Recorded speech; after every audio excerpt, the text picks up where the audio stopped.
Eh, Buenos días, Alejandro. Sí, sigo contestándole preguntas. Entonces, básicamente, ahora usted me pregunta por que ahí en la iglesia donde usted está, ahí en la cárcel, oran en el nombre del Padre, del Hijo y del Espíritu Santo. Sí, esa es una ordenanza que nuestro Señor nos dejó, ¿verdad? Que hay que orar en nombre del Padre, del Hijo y del Espíritu Santo. Y también dice usted que en otras oportunidades y con el tema de los alimentos, ellos hablan de que se ora en nombre de Abraham, de Isaac y de Jacob.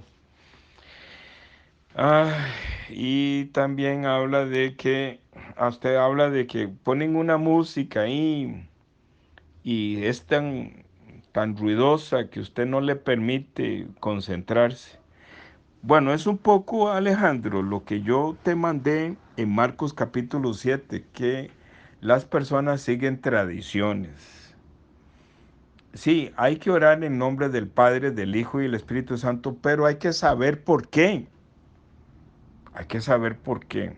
Entonces, cuando yo estoy orando, en la palabra de Dios me enseña que yo estoy en el trono blanco y en el trono blanco está Dios Padre, Dios Hijo y Dios Espíritu Santo. Y que para que yo haya llegado al trono blanco significa que Dios Padre me arrancó el pecado y lo puso en Dios Hijo.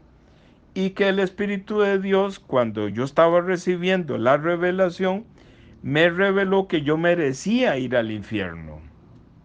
Y también me reveló, pero antes de hacerme la revelación, el Espíritu Santo, Dios Padre arrancó el pecado y lo puso en Jesús, y entonces donde yo fui libre del pecado, entonces el Espíritu de Dios me dice, ya fuiste libre del pecado. Ahora por eso puedes entender el perdón del pecado.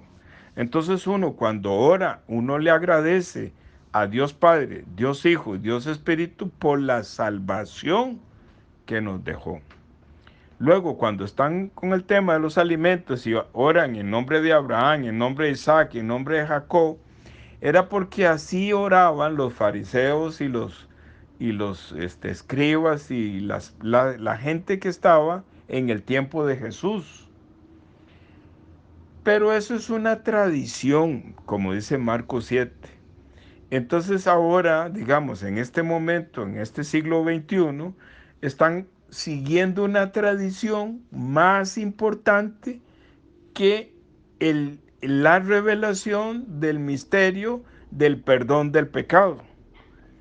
Entonces, la tradición como tal no sería mala si tienen la revelación de qué es esa tradición, que ya no sería una tradición, sino que sería un corazón agradecido por la salvación.